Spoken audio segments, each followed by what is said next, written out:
Good morning, Europe. Welcome to the program. Our top stories for you this hour. Migrant route. Spain is now bearing the brunt as a preferred entry point to Europe, with the number of migrants taking this route tripling. We'll be live in Bilbao with our reporter, Annelise Borges. Europe's heat wave. Europe's prolonged heat wave has had another devastating consequence. Thousands of fish have died in Swiss sections of the River Rhine. California wildfires. Twin wildfires in California become the largest active wildfire in state history. We'll speak to one of the firefighters. Plus, over in the Cube, our social media news desk. Europe's forgotten war. 10 years after the conflict between Georgia and Russia, we have the story of life there today. And Mona Lisa's kin. We'll hear from two Italian sisters who believe they are the last living descendants of the real Mona Lisa. Thank you for starting your morning with us. Our top story: new figures released by the United Nations show that the number of migrants arriving in Spain has tripled over the last year, with 40% of all migrants to the Mediterranean now using Spain as their first point of entry. Some 750 migrants arrived on the Spanish coast this weekend, and the UN's International Organization for Migration says that the numbers arriving in Spain have now leapfrogged Italy and Greece. Now, if you just look at the figures in the first 8 months of the year, 23,741 people arrived in Spain, and that is up from 8,677 during the same period last year. Well, joining us now live from Bilbao is our correspondent, Annelise Borges. Annelise, so we have 4 out of 10 migrants crossing the Mediterranean. What has been the reaction of the Spanish population to that? Well, people here in Spain have been showing a lot of tolerance. Spain is known for its moderation with regards to this issue, with regards to migration. And of course, the decision to take in the 630 migrants that were rescued by Aquarius back in June, and the decision to take in other NGO ships have actually sent a message of solidarity, a message that a lot of people here in Spain are comfortable with, a message that they are actually happy to convey. But there is no denying that this is a complicated issue, even for those who support the Spanish government's policies with regards to migration. Take a listen to what some people here in Bilbao told me about what their country is going through. The situation is being managed in a terrible way. Those responsible keep going on TV to say they have the answers, but it's not true. They say things to cover their backs, but in reality they don't care at all. I think we're becoming ever more selfish, and that we're unable to put ourselves in other people's shoes. If tomorrow I need to leave my home, who will take me in? I think it's important that we have a certain level of control over our borders, but I believe we have a duty to receive those who come here. I think it's a very serious problem, and it needs to be solved at a European level. It's not just the problem of receiving countries, Spain, Italy and Greece. So while people here want to help, they also feel as though there could be a more organized response. And as we've seen happen in other parts of Europe, this is becoming an increasingly political debate, with opponents of the Spanish Prime Minister Pedro Sánchez saying that he's actually encouraging more people to travel here to Spain, and that he should instead be focusing on tightening border controls. Yeah, so talking about more organized response, what has the EU been doing to help Spain deal with the situation? Well, the European Commission has announced that it will award Spain 30 million euros in emergency assistance in order to help Madrid cope with the influx of people, and Spain could certainly use the cash. We've seen certain hotspots in the south of the country that are actually running out of space in migrant reception centers, for example.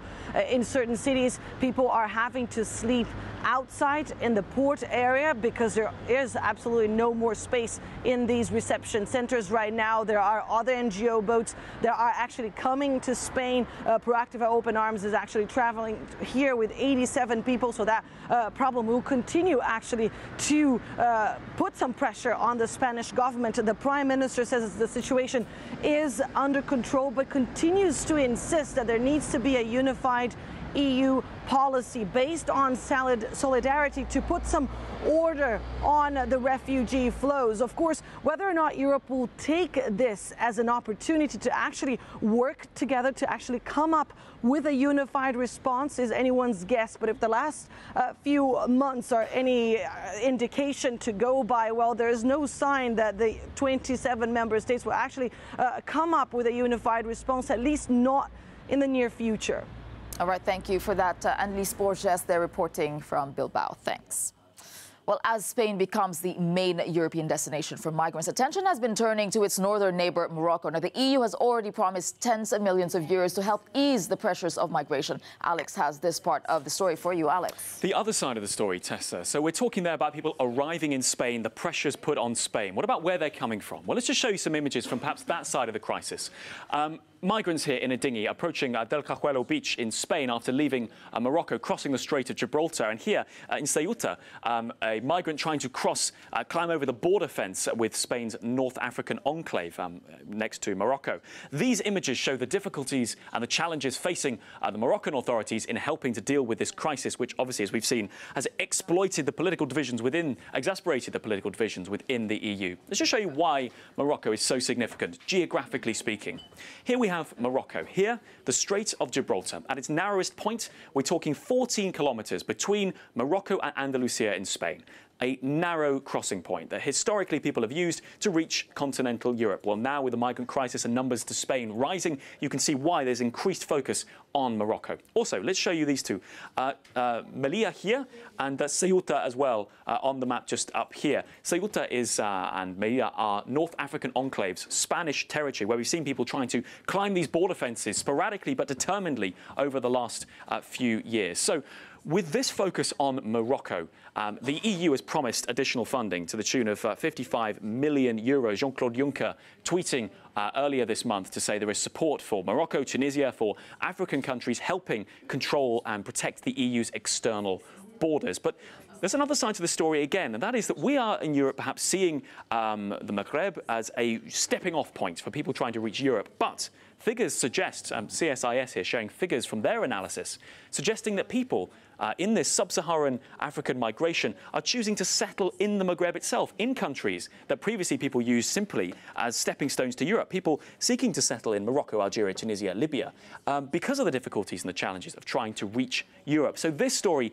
isn't just European-centric. It is a story for the entire region. And perhaps Morocco now even more central to the story than it has been in the years previous. Tessa. All right, thanks for that. And, you know, pressure is not just there because the changing patterns of immigration are also having their impact on Germany as well. And Jessica Salt is joining me now from Berlin. Jessica, obviously, migration is such a divisive topic in Germany as well. What has been the political reaction? Well, Helmut Teichmann from the Interior Ministry was quoted in the Bild newspaper saying that if migrants plan to travel north from Spain and eventually end up in Germany, then Germany might need to consider tightening its border control along France, the Benelux countries and Switzerland in order to be able to control this. Now, of course, this isn't happening yet, so this does seem incredibly preemptive. Of course, the Interior Ministry is overseen by Horst Seehofer, who himself has become the figurehead for the increasingly stringent approach to migration that the German government has. And the German government line really at the moment is that the summer of 2015, when nearly 1 million migrants came to Germany, cannot be repeated. So Horst Seehofer and his Interior Ministry really wanting to prove here that they are steps ahead on this. This is not shared by all German politicians, this feeling. Heiko Maas, the foreign minister, says Germany must not act unilaterally on this. Maas is calling for a European reaction when it comes to the fair distribution of migrants around Europe. Yeah, but Germany still is a favored destination for migrants. So what is the welcome like at this point? Well, I've been speaking to organisations who work with asylum seekers arriving, and they tell me that the numbers are much lower now, especially that now that the border between Germany and Austria is very strictly controlled. Now, these asylum organisations are quite critical of the transfer centres that have been set up there by Seehofer's local government in order to be able to process asylum seekers. They say that they think they're potentially damaging to asylum seekers' welfare if they stay there for too long. But also, a lot of these groups who work with refugees are very, very disappointed in the German reaction, the reaction of the German government. They say Germany is a country with a lot of wealth and capacity. It could be doing a lot more to help migrants. And the German government is also now cracking down on what's called church asylum.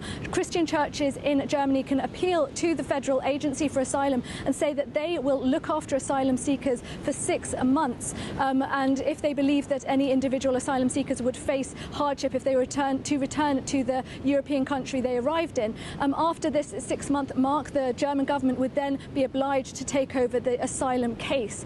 But the German government is now stretching this from 6 months to 18 months, that the churches would need to look after them to give them board and help. And the churches say this is making it incredibly difficult for them to look after people, and of course they'll be able to look after far fewer asylum seekers. So here's just another issue in which the German government is really cracking down on migration in Germany. All right, thank you for that. Jessica Saltz reporting there from Berlin. And still to come for you in the program, we'll take a look at that devastating impact the summer heat wave has had on marine life in the Rhine in Switzerland. And after the Indonesian earthquake that killed more than 100 people, the race is on now to get aid to those left homeless by the quake. We'll have all those after the break.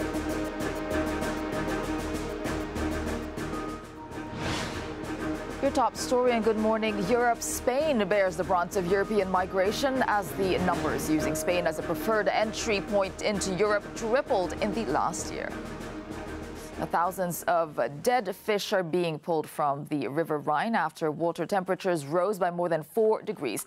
Water authorities are struggling to save a number of species as the rising heat affects oxygen levels. But because of Europe's longest heat wave in decades, right now they are fighting a losing battle. Euronews' Nicholas Wells has this report.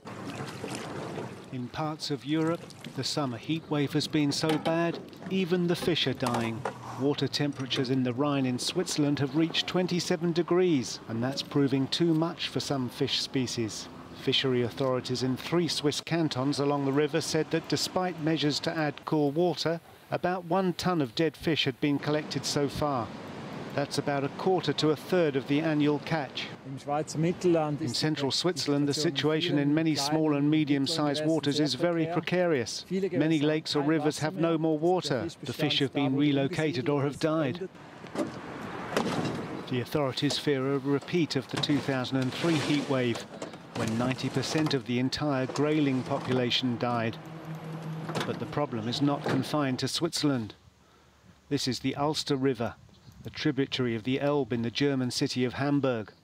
The rising heat has lowered oxygen levels in the water, making it hard for fish to survive. Europe is experiencing a prolonged heat wave, coupled with a drought that's reduced river flows across much of the continent.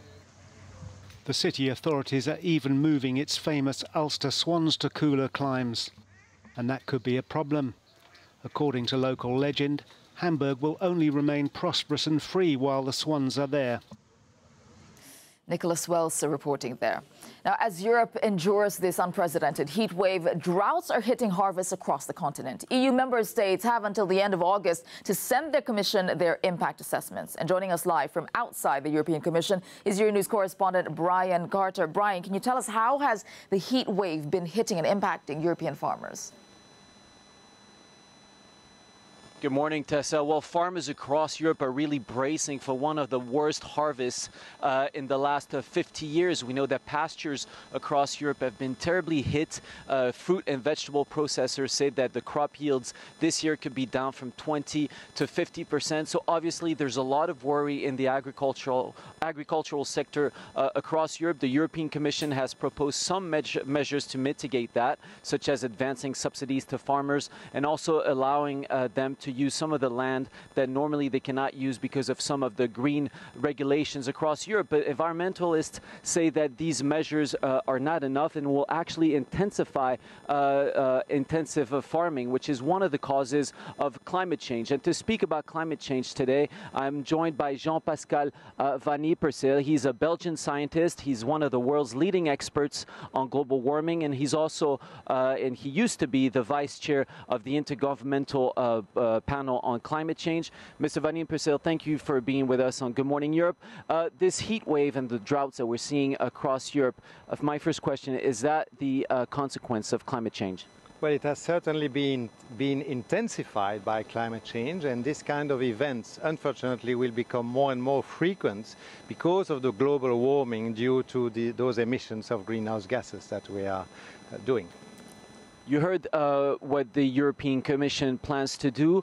Generally speaking, is the EU and member states across the EU, are they doing enough to try to fight climate change? Well, not yet. You know, the plans that the EU has to fight climate change were prepared ahead of the Paris Climate Conference in 2015, and they have not been fully updated yet, 3 years after the Paris Agreement, which is a shame, and the level of ambition doesn't match the very objective of the Paris Agreement, that is to keep the warming below 1.5 degrees Celsius above the pre-industrial temperature if possible, or at least well below 2 degrees, and so the EU needs to do much more than what it has been doing up to now. Indeed, and a new report says that we could be soon reaching some tipping points, and that this 2 degrees rise in temperatures could actually become 4 or 5 degrees. So are we too late? Well, we're not too late to avoid the worst case, but we are too late, obviously, to avoid the impact that we are starting to see now. I mean, climate change is starting to show its effects, and it's a stark reminder that the level of action needs to be much stronger than what we have seen today. We need to fully decarbonize the world economy, all human activities in all sectors, to get rid of fossil fuels as quickly as possible, and this requires a political will that we have not seen up to now. Thank you very much. We'll have to leave it here this time. Back to you, Tessa. All right, thanks for that, Brian Carter and his guest, Jean-Pascal Valpacil. Thank you. Now, wildfires are continuing to rage in forests outside of Valencia in Spain. More than 2,500 people have been evacuated so far as part of the emergency operations. Authorities said that asking people to move was motivated mainly by the heavy smoke permeating the area. And still on the environment, farmers in Australia are facing the prospect of running out of water as the worst drought since the 1960s deepens. 99% of the state of New South Wales are suffering in drought conditions, with farmers reporting that dry dams and lack of rain have led to stock dying. To Colombia now, the new president, Iván Duque, has been sworn into office in a ceremony in historic Bolivar Square. In his inaugural address, Duque spoke of tackling the Revolutionary Armed Forces of Colombia, who have killed 330 people since the end of 2016. Duque said that he would, quote, ensure that the victims get the truth, proportional justice and reparations, end quote. Now, thousands of people are awaiting urgent aid on the Indonesian island of Lombok after Sunday's powerful earthquake left them homeless and without food, clean water or medical care. Search and rescue efforts continue as many are still feared to be trapped underneath the wreckage. 105 people have been found dead so far, but Indonesia's disaster mitigation agencies say that that figure is likely to rise. Hermione G has this report. A rare moment of joy on Lombok as a young woman is found alive after 2 days trapped under rubble. Search and rescue workers thought no one could have survived in the collapsed convenience store until they heard a sound coming out of the debris. We tried to open up an access a few times, but a refrigerator was in the way, and that made it difficult. When we did manage to open access, that's when we heard a voice. Another lucky survivor was pulled from the wreckage of the Jabal Nur Mosque in Lading village. 120 worshippers were at prayer when the building came down around them. Indonesian authorities say the death toll from Sunday's quake exceeds 100 people, but they're warning that the number is expected to rise as collapsed buildings are excavated. For those who survived, a humanitarian crisis is looming. Tens of thousands are homeless and in desperate need of clean water, food, medicine and shelter. Kanyangang village in northern Lombok was close to the earthquake's epicenter.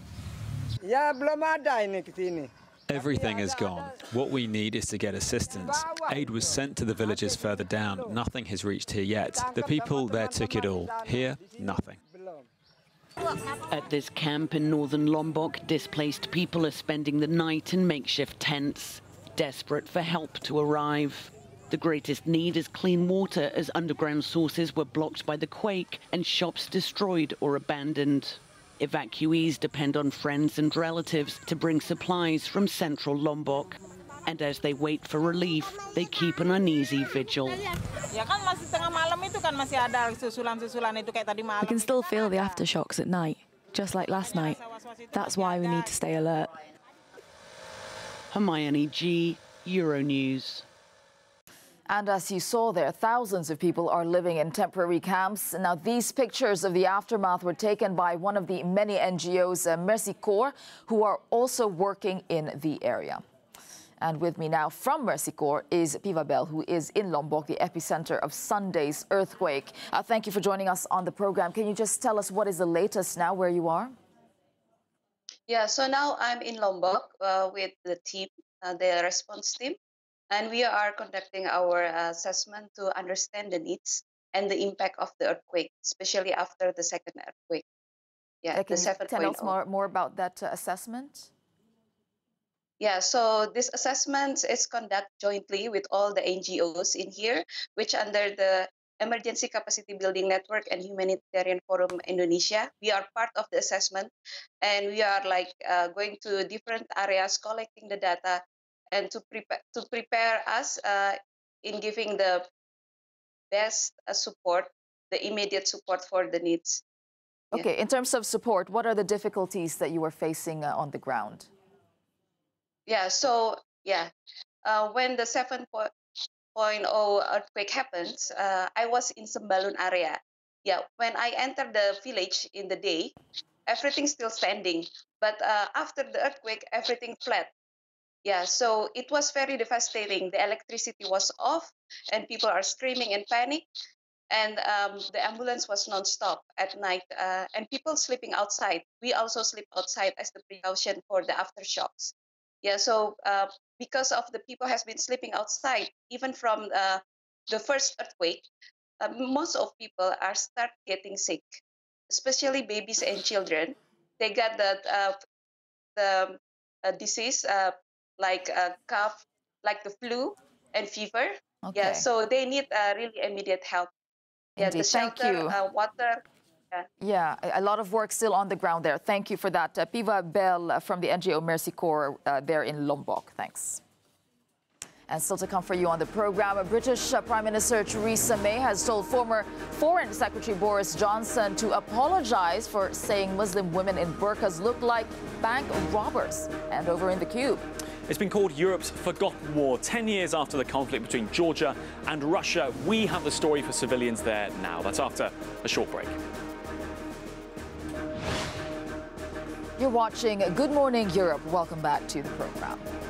Now, Prime Minister Alexis Tsipras has confirmed that thousands of buildings will be torn down immediately across the Attica region, 2 weeks after the devastating wildfires killed 91 people. Unlicensed constructions were blamed for trapping dozens of people, and many were caught in that maze of narrow streets with routes to the coast walled off. The chaos caused by unlicensed construction that threatens human lives cannot be tolerated anymore. Anything that destroys forests and beaches, anything that poses a threat to human lives will be torn up.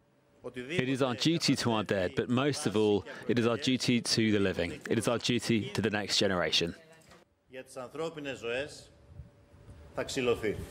And joining us now from Greece is your news correspondent Faye Dulgari. Faye, so we're talking about these buildings that have collapsed. What role did they play in the fatalities that we saw? Yes, Tesa, speaking to experts after the fire and listening to the testimonies of people that have actually survived, we came to the conclusion that illegal built houses in the area are actually a factor that led to the tragic situation, but just a factor. As they say, it couldn't have caused the tragedy by itself because anyway, the access to the beaches in the area is very difficult. You have to understand that it is an area full of cliffs before the water. Many people arrived at the edge of the cliff and they were trapped there. So even if nothing was built in front of the water, it would have been very difficult for people to find easy access to the sea. Other than that, the absence of urban planning when these areas were built in the 60s and in the 70s makes it almost impossible, according to experts, to have a foolproof evacuation plan because there are no open spaces for people to gather. In addition, as many said, at the critical moment, there was a traffic jam in Mati because all the streets are really, really narrow. So many got trapped in their cars and they got killed. So tearing down illegally built houses and constructions is something that should have been done in Greece for decades now, in many, many areas in Greece, actually. But when a tragedy like this happens, many factors contribute to it, and they should all be addressed so that we avoid similar situations in the future. Indeed, this is really stirring debate and anger there. Thank you for that. Our correspondent in Greece, Faye Dulgari. Thanks.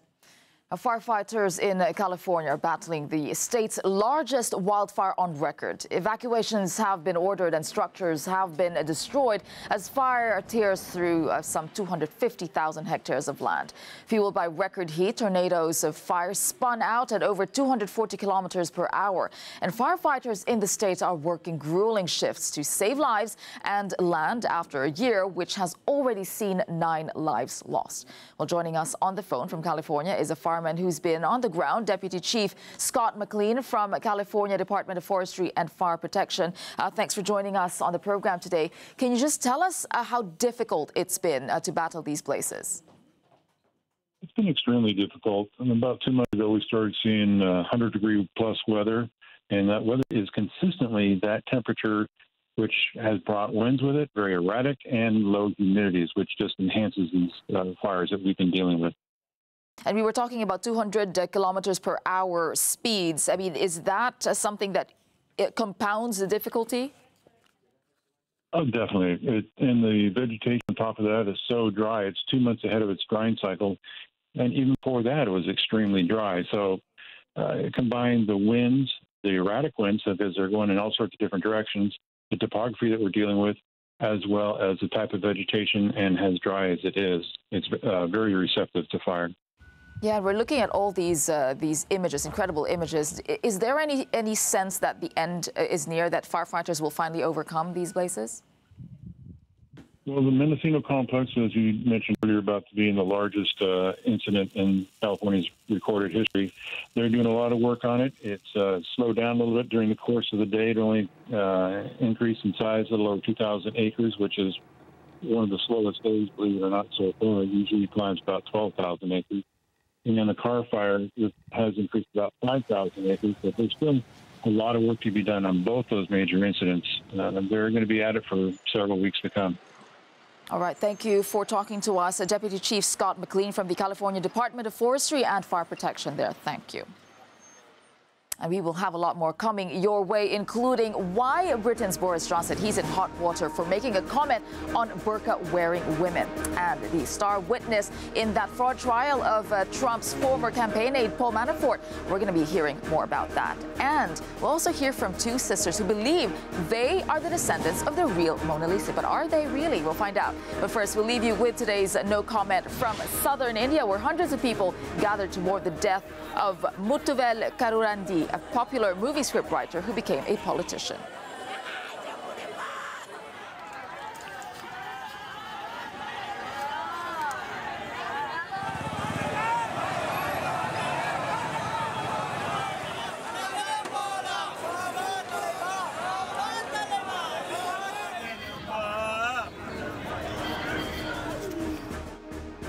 Your top stories on Good Morning Europe. Migrant route. Spain is now bearing the brunt as the preferred entry point to Europe, with the number of migrants taking this route tripling. And Europe's heat wave. Europe's prolonged heat wave has had another devastating consequence. Thousands of fish have died in Swiss sections of the River Rhine. California wildfires. Twin wildfires in California become the largest active wildfire in state history. And Mona Lisa's kin.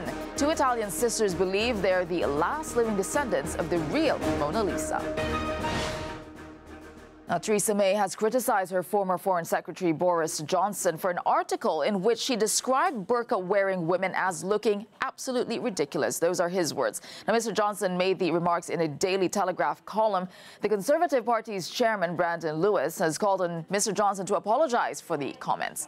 We're joined by our correspondent, Vincent McAviney, in Westminster. Vincent, I mean, these are strong words. What has the political reaction been to Boris Johnson's remarks? Good morning, Tessa. Well, we're all used to Boris Johnson's colourful language and odd gaffe, but sometimes people think he does go too far, and it seems like this is one of those occasions. Now, in his Telegraph column on Monday, for which he gets paid hundreds of thousands of pounds, he said that women wearing burqas looked like post boxes. He compared them to bank robbers and said it was just weird. Now, that has had a condemnation from people across the political spectrum here, particularly in his own party. His former deputy at the Foreign Office, Alistair Burt, who's a minister there, criticised the language as being offensive. The Conservative Party chairman, Brandon Lewis, as you mentioned, has called for him to apologise. And a peer in the House of Lords, which is the upper house here in Parliament, who's a Conservative, Lord Sheikh, has said the whip should be removed. That means effectively being kicked out of the Conservative Party temporarily until he maybe apologises. And joining that chorus of condemnation last night was the Prime Minister. Here's what she had to say. First of all, I believe, and the government believes, that the question of how a woman should dress is a matter for a woman's individual choice. Nobody should be trying to tell a woman how to dress. As we discuss these issues and openly discuss these issues, it's imperative that everybody is careful in the language that they use. It's very clear that the language that Boris Johnson used to describe people's appearance has caused offence. It's not language I would have used. I think he was wrong to have used that language, and I agree with Brandon Lewis. So, Vincent, do you think we're going to hear an apology from Boris Johnson? Well, sources close to Boris Johnson are saying he won't apologise, but the momentum is building behind this now. People saying that it was a racist statement. Boris Johnson has previously had to apologise for sexist comments in the House of Commons, racism towards people in an article about the Commonwealth countries. He's had to apologise to the people of Papua New Guinea for comparing them to cannibals. He's had to apologise to the city of Liverpool for publishing false accusations about the Hillsborough disaster. And when he was Foreign Secretary, he also had to apologise for misspeaking about the case of Nazanin Zaghari-Ratcliffe and possibly lengthening her stay in an Iranian prison. So Boris Johnson has a long track record of having to make some public apologies. It's unclear yet whether he will in this circumstance, but one voice which I think is particularly interesting is Baroness Sayeeda Warsi. She is the former Conservative Party chairman, and she was the first Muslim woman to serve in the British government. She has said that Boris Johnson knew what he was doing in these remarks, that it is dog whistle racism to try to get support from grassroots Conservatives, because let's not forget, Boris Johnson is the stalking horse to Theresa May. He is still the favourite to possibly replace her, and there is talk he may challenge her in the autumn. So this may be Boris Johnson using the column to try to build some kind of support with them. That is her accusation against him. So we'll see over the next couple of days whether he does apologise. And also, this column that he's actually written in is under investigation generally by House of Commons authorities, because you're not meant to take a lucrative job like this so quick after government. So some trouble in store for Boris Johnson. Indeed. Thank you for keeping an eye on that. Vincent McAviney reporting there from London. Thanks. Now, yesterday marked the 10th anniversary of the breakout of a 5-day conflict between Russia and Georgia over the separatist regions of South Ossetia and Abkhazia. Now, 10 years on, there's still a lot of tension there, and Alex has been looking into this. Alex. Tessa, it's been described as Europe's forgotten war. More than 800 people were killed in this conflict between Georgia and Russia, images of which are still haunting and being shared as the top of articles today. People seeing these images and remembering what many people say has become a war, a conflict that's fallen out of discussion in Europe, that people aren't talking about it. Well, Russia still occupies roughly 20% of territory formerly that was under the control of Georgia. And let's just put that in perspective for you. This user here on Twitter, he's put together a lot of maps, including this one here, which shows you the Abkhazia and the South Ossetia regions, the breakaway regions which Russia now occupies. Now, these two regions here, as you can see, 20% of Georgia's mass. Now, just to give you a sense of what that means for a country. If 20% of the United Kingdom was occupied, this is what it would look like. You can see here in this mock-up map, it would include London and much of the southeast, and as well as the northeast as well. So a mock-up of what it means, and you can see perhaps when it's put in perspective of another country, how destabilising this is for a country to have 20% of your territory occupied. Well, somebody who's been looking at this is NBC's senior reporter Alexander Smith, who has been to the capital of effectively the de facto South Ossetia region on that border there. And Alexander's joining us now. Thank you for joining us, Alex. Just very quickly, 10 years on, what does this mean for civilians living in that region now between Georgia and South Ossetia? Well, regardless of your political views on this, the effect on the local population is pretty devastating, really.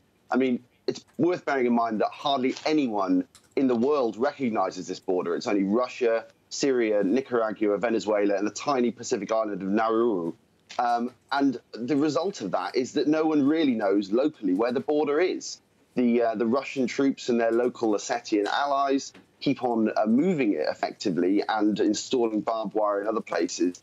Now, this has obvious geopolitical ramifications, as you said. It's described as the forgotten war, and it's something which NATO remarks about frequently. But the effect on the local population is undeniable in that they can't visit their relatives who are on the other side of the border. They can't visit graveyards, which they've been cut off from, and they can't plough their land.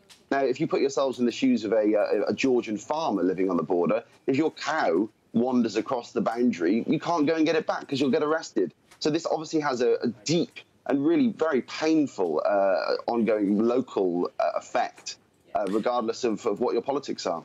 So, Alexander, you've been there on the ground, you've seen it. I mean, are you describing a situation that you saw where there is effectively a militarised border, that there are forces on both sides facing off against each other? I mean, what is the reality for people living there?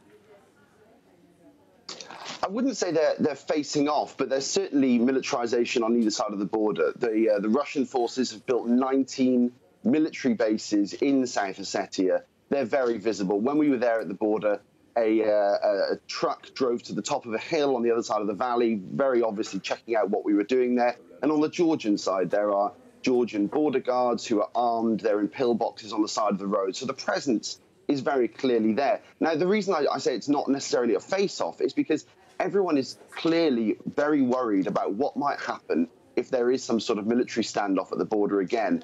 It was only 10 years ago where there was a war there. It was only 6 days long, but it was very bloody, very brief. And the reality is that if Georgia rather tries really to do anything about it, everyone's really worried that another war might pick up again. Yeah. Alexander Smith from NBC, thank you very much. We're going to leave that one there. Well, obviously, 10 years on, it's still, as we're hearing that, a very contentious issue. It's been described as Europe's forgotten war, but clearly you can read the full story on the Euronews website to get an insight into what things are actually like on the ground. Tessa. All right, thank you for that, Alex and the Cube team. Thanks. And there have been dramatic developments now in the trial of Donald Trump's former election campaign manager, Paul Manafort. Rick Gates, an ex-campaign aide and Manafort's former right-hand man, has been cross-examined as part of the proceedings. NBC's Pete Williams reports.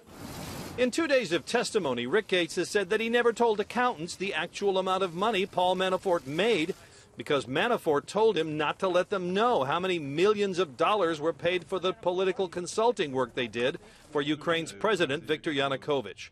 When the work dried up and Manafort's income fell, he was hit with a big tax bill in 2014. He emailed Gates, quote, "I just saw this, WTF, how could I be blindsided like this?" And Gates said he made up fake documents to help Manafort get bank loans on the houses he bought with all that Ukrainian money. But Manafort's defense lawyers went on the attack when their turn came to question Gates. He said that he used money he stole from Manafort to lead a secret life in London, carrying on an affair in an apartment. And he admitted helping an investor in Las Vegas falsify financial documents. When he had trouble recalling what he told Robert Mueller's prosecutors about his past frauds and lies, defense attorney Kevin Downing said, "Haven't they confronted you with so many lies that you can't remember any of it?" After Manafort left the Trump campaign, Gates stayed on to work on the inauguration. He said it's possible he submitted personal expenses there. Manafort's lawyer, Kevin Downing, was upbeat at day's end. Mr. Manafort had a great day. But prosecutors revealed that Manafort kept asking for favors from Gates. Manafort emailed that a banker who helped him get a loan should be considered for Secretary of the Army and get tickets to the Trump inaugural. Pete Williams, NBC News, Alexandria, Virginia. And still to come on the program, we meet the sisters who claim to be the last living descendants of one of the most recognizable faces ever painted. That's after the short break. A recap of your top stories. Spain bears the brunt of European migration as the numbers using Spain as a preferred entry point into Europe tripled in the last year. Now, she's one of the most talked about pieces of art, baffling experts and intriguing all those who lay eyes on her. Currently housed in the Louvre in Paris, the mystery of Leonardo da Vinci's Mona Lisa draws people in from all over the world. But back home in Italy, two sisters believe that they are the last living descendants of Lisa Gherardini, the enigmatic woman thought to be in the painting. Claudia Lavanga has the story. I'm Natalia Strozzi. I'm Irina Strozzi. We're the last living descendants of the Mona Lisa. Meet the Strozzi sisters, who say they are the direct descendants of one of the most recognizable faces in art history. But are they really the descendants of Leonardo da Vinci's Mona Lisa?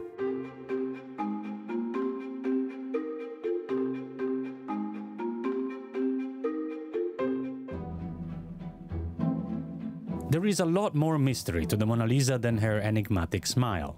Art critics have been wondering for centuries who was behind her face. Some say it's just the image of an ideal woman. Others believe it's Leonardo's self-portrait. Another theory is that the Mona Lisa was the wife of a silk merchant. Our grandmother used always to say us about this connection, so we never really focused on it. Until a friend and historian, Domenico Savini, decided to really make a research in our archives. And from that moment, actually, it came to us that actually we are connected to one of the most known women in the world.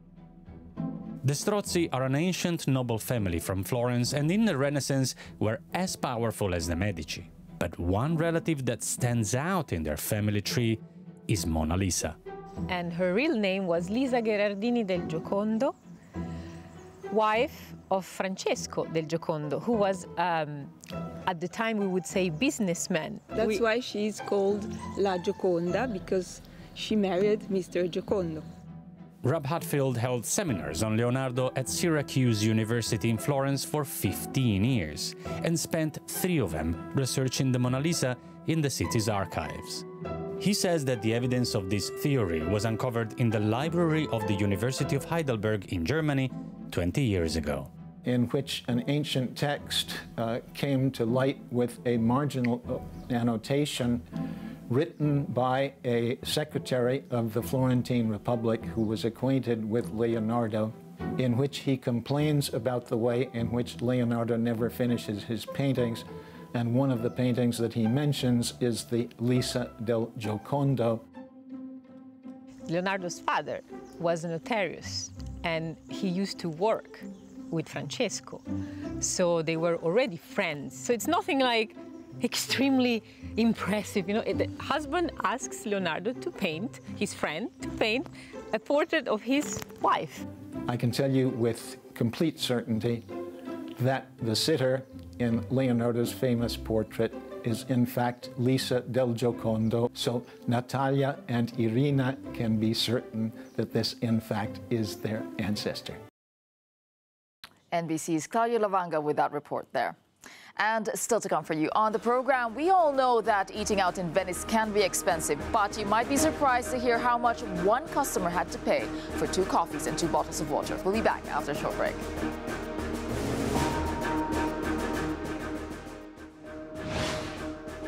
You're watching Good Morning Europe. Welcome back to the program. Now, we all know how expensive it can be in touristy areas, but you won't believe how much one man paid for drinks in Venice. Alex, how much did he pay? Can you put a price on having a coffee somewhere beautiful? Well, that's the debate that's going on. This is St. Mark's Square in Venice, and Chilean politician who's based in Italy, Juan Carlos Bustame, basically he was there. He enjoyed 2 coffees and a couple of bottles of water, and then he posted this. It's the bill, €43 for 2 espressos, 2 San Bernardino San Pellegrino's here. Now, obviously, this got him talking. It's been shared about 10,000 times on Facebook. A lot of people talking about this, saying this is outrageous. People sharing their own stories. Well, the restaurant has now been drawn into this. The cafe saying, surely, like everyone else, he should look at the menu to see the prices, to see it's more expensive to sit in the square. So what do you think on this story?